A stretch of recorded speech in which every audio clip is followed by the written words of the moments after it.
welcome to another episode of Britt Space. Speaking of space, I am actually filming in a different space today. I'm in my closet. I just thought it would be a fun place to film. I finally cleaned my closet up and I rearranged my hats and hung some lights, and I just thought it was kind of a fun vibe. It is a rainy day, my favorite kind of day, so I'm chatting it up in my closet with you guys today. So I've been getting a lot of the same sort of questions recently, so I figured I would do a Q&A. Shout out to everyone who asked me questions on Instagram. If you aren't following me on Instagram, be sure to do that at Britt. It's my jam. You all know I'm always on Instagram. Okay, let's get into the questions. Okay, first up, weight loss tips. That's a good question. It is literally just figuring out a way to have a deficit every day. So meaning, in order to lose weight, you have to burn more than you're intaking, or you have to intake less. There has to be some sort of a deficit there. So whatever your diet or regimen or food regimen is, just keep that in mind, that if you are not burning more calories than you're intaking, then weight loss won't happen. I would say tips would just be to focus on your eating. 99% of getting in shape and losing weight is diet. Actually, not 99%. I'd probably say like 80% is usually diet. So focus on what you're eating, what makes you feel full, what makes you feel good when you're done eating it, what gives you energy. Add veggies to your plate, healthy foods, and try to keep it simple, because honestly, you guys, I feel like we complicate healthy eating and weight loss and all that, but at the end of the day, it's pretty simple. Eating healthy, whole foods, the weight will drop off. So try not to focus on the scale. That's another tip I would say. Don't focus so much on the scale and like, oh my gosh, I weigh this much. Just focus on what you're eating and moving your body every day, and you will notice a really huge difference, and it won't feel like a prison sentence. If you could spend 1 hour with one Bible character, who would it be and why? Wow, that's really hard because it's gonna be super cliche, but I would have to say Jesus, because that would be amazing to just spend an hour like just talking to him, and like, I mean, not that I can't talk to him, but you know what I mean, like face to face, and just like, I feel like the first 10 to 15 minutes of it, I would just be like in complete shock and like fangirling, and then I would be like, what do I even say?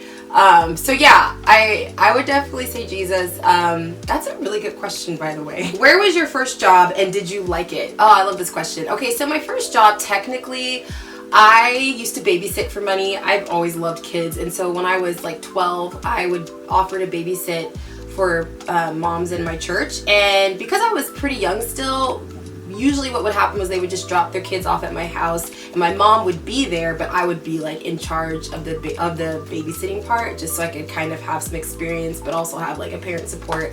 So that was technically my first job. I loved doing that. But my first official job, like official job, I would say was I was barista at a coffee shop in the mall.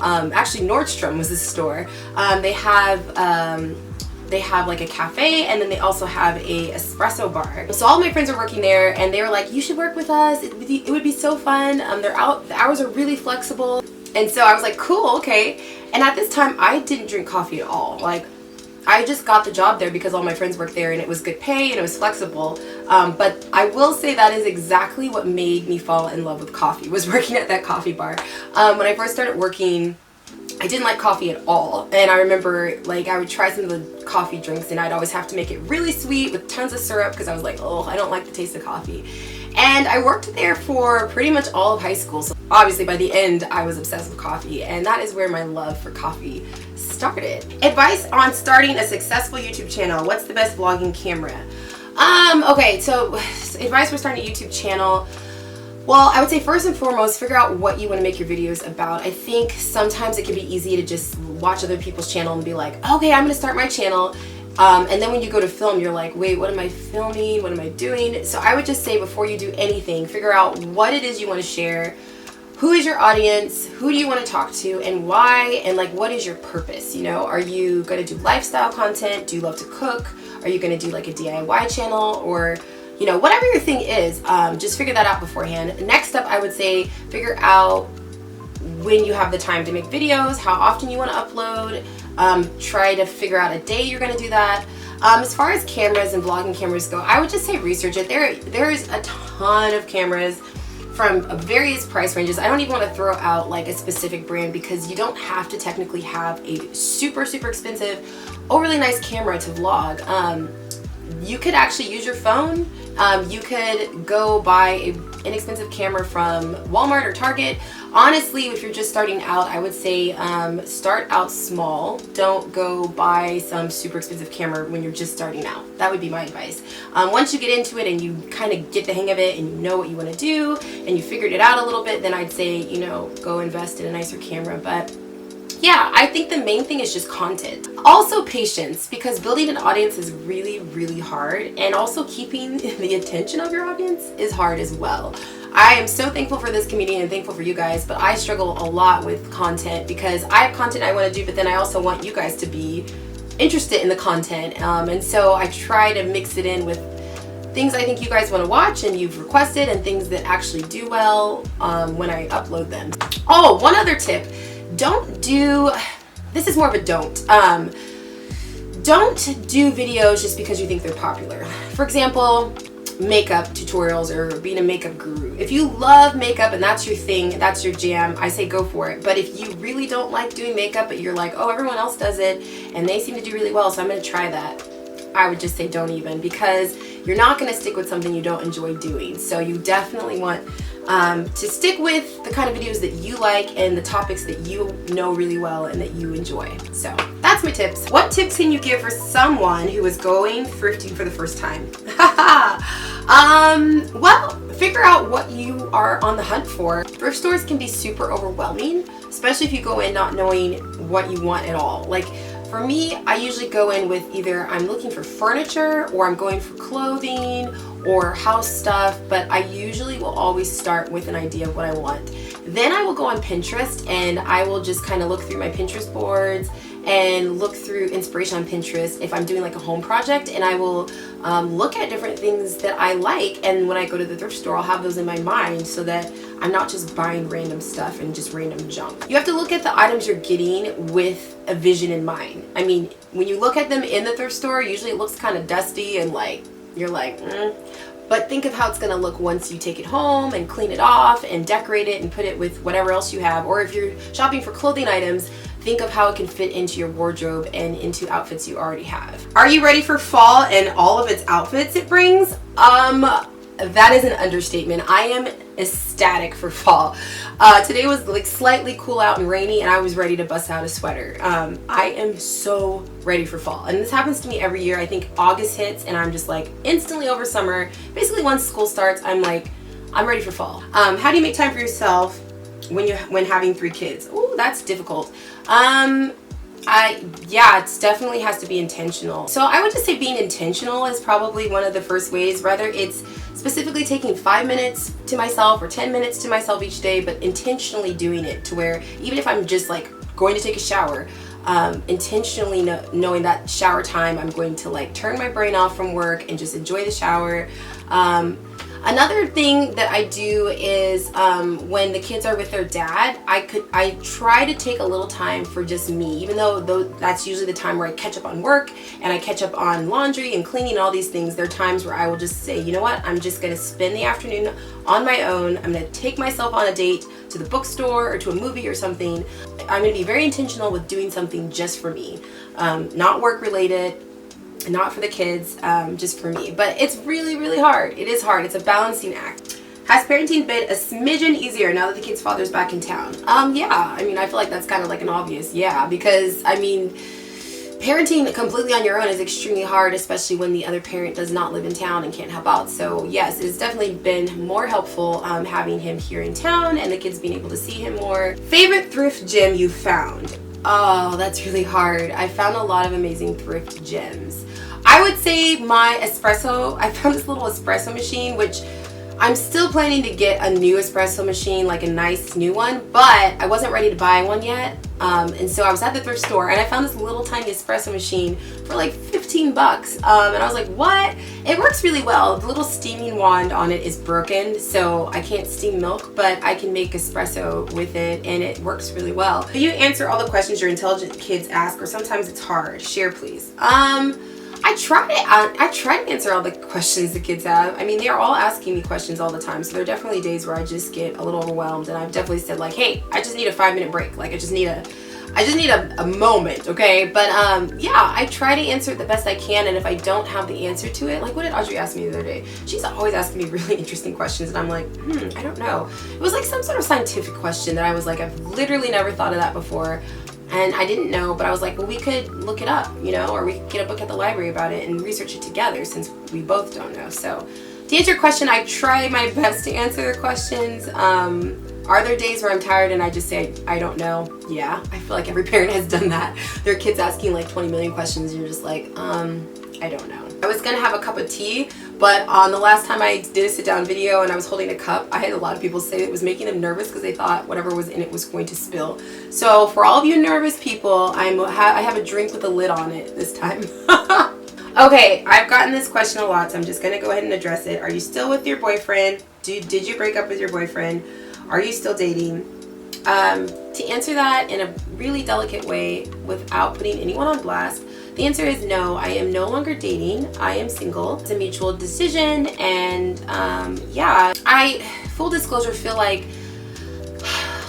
there's times where you can feel like you have worked through issues and moved past things, only to realize that maybe you haven't completely, and that's something I kind of have realized, that I'm still healing and learning, and I just really need to be single right now to figure some self-growth things out, and yeah, I think this has been a year of revelation for me and a year of realizing that there are certain things that maybe I haven't completely dealt with that I need to, just mentally and emotionally.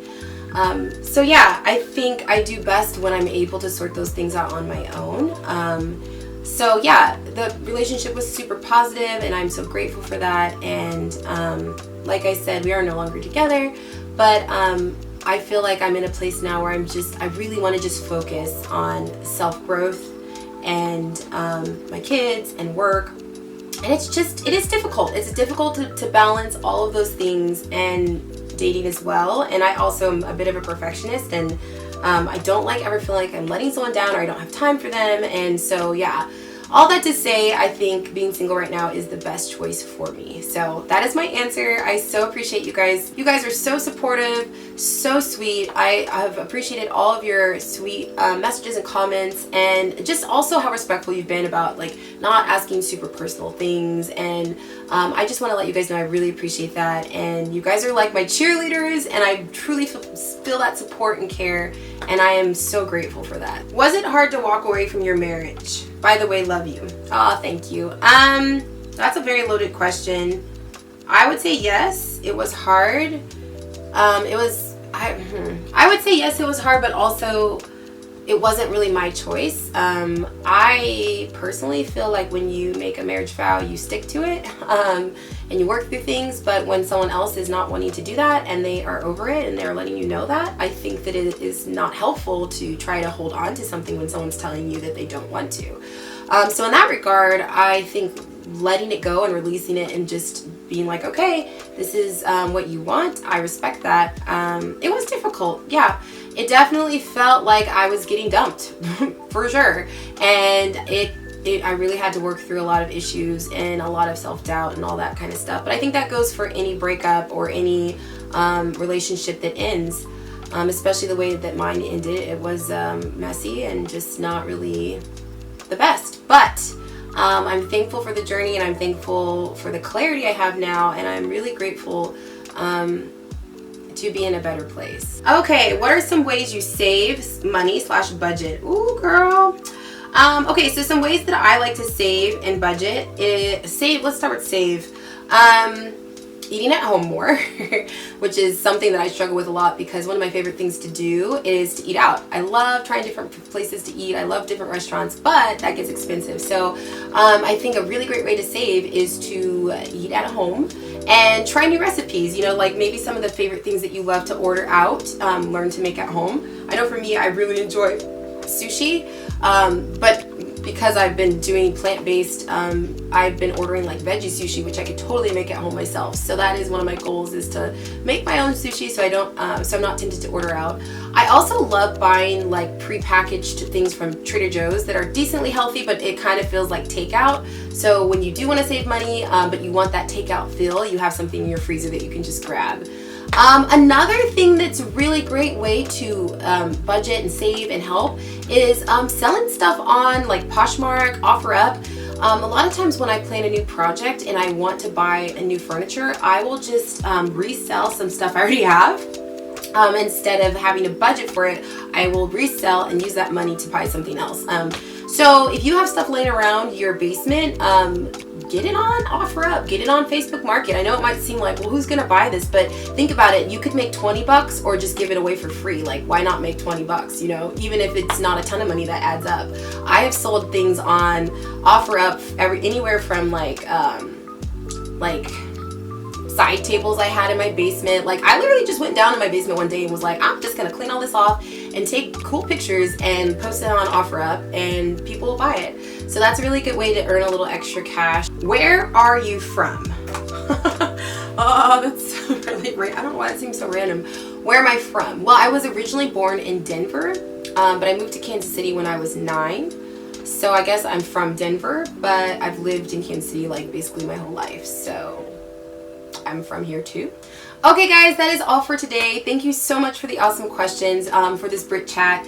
I love doing the sit down series. Also, let me know if you guys like this new little background situation. I don't know. I usually film in my office, but I wanted to switch it up today. Thank you guys so much for watching. Be sure to like and leave a comment in the description box below. Also, be sure that your notifications are turned on because I've been having a lot of trouble with my videos showing up in subscription boxes. So just know that I upload on Mondays and Fridays. So if it's a Monday or Friday, be sure to roll by Brit Space to see a new video. Thanks guys for watching, and I will talk to you on the next video. Bye!